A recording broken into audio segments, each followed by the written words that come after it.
Hi friends, नमस्कार. तर आज माझ्या 30 डेज केक चॅलेंजचा 25वा दिवस आहे आणि मी खूप दिवस व्हिडिओ टाकली नाही.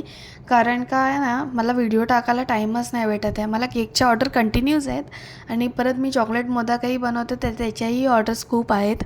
तर ते मला बनवण्यामध्येच खूप टाईम जातो आणि ही केकची व्हिडिओ माझी कधीची आहे, ज्या दिवशी पाऊस खूप होता त्या दिवशी एका माझ्या म्हणजे मी जिकडे एकदा हे लावलेलं स्टॉल लावलं होतं, तर ते स्टॉलच्या इकडेच एकीने माझा नंबर घेतला होता. तर तिने मला ही केकची ऑर्डर दिलेली. तिच्या एंगेजमेंटचा केक होता आणि तर एंगेजमेंटचा केक तिने मला सांगितलेला आणि 8 दिवस आधीच मला तिने ऑर्डर दिलेली.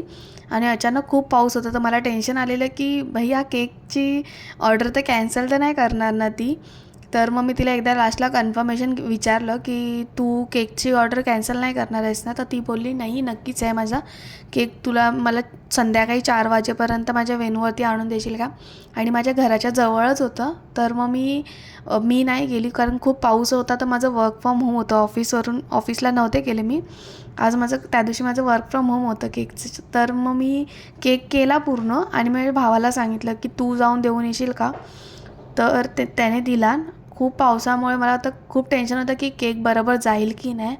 आणि हा माझा 2 टायरचा केक होता एंगेजमेंटसाठी. मला तर खूप आवडला, प्रचंड आवडला केक हा.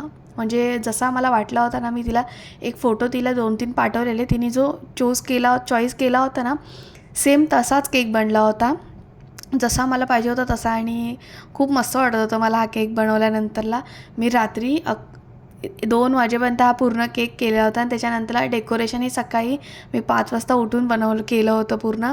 मला ऑफिसला जायचं होतं म्हणून मी लवकर उठून केलं, पण शेवटी ऑफिसला तर बोलले आता वर्क फ्रॉम होम करा, तर काय केलं.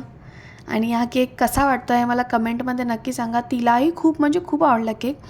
तिने मला रिव्ह्यू पण दिला, मी तिचा रिव्ह्यू पण अटॅच केला आहे. तर तुम्ही नक्की शेवटपर्यंत व्हिडिओ बघा आणि thank you for this support. Thank you for watching. तर थँक्यू.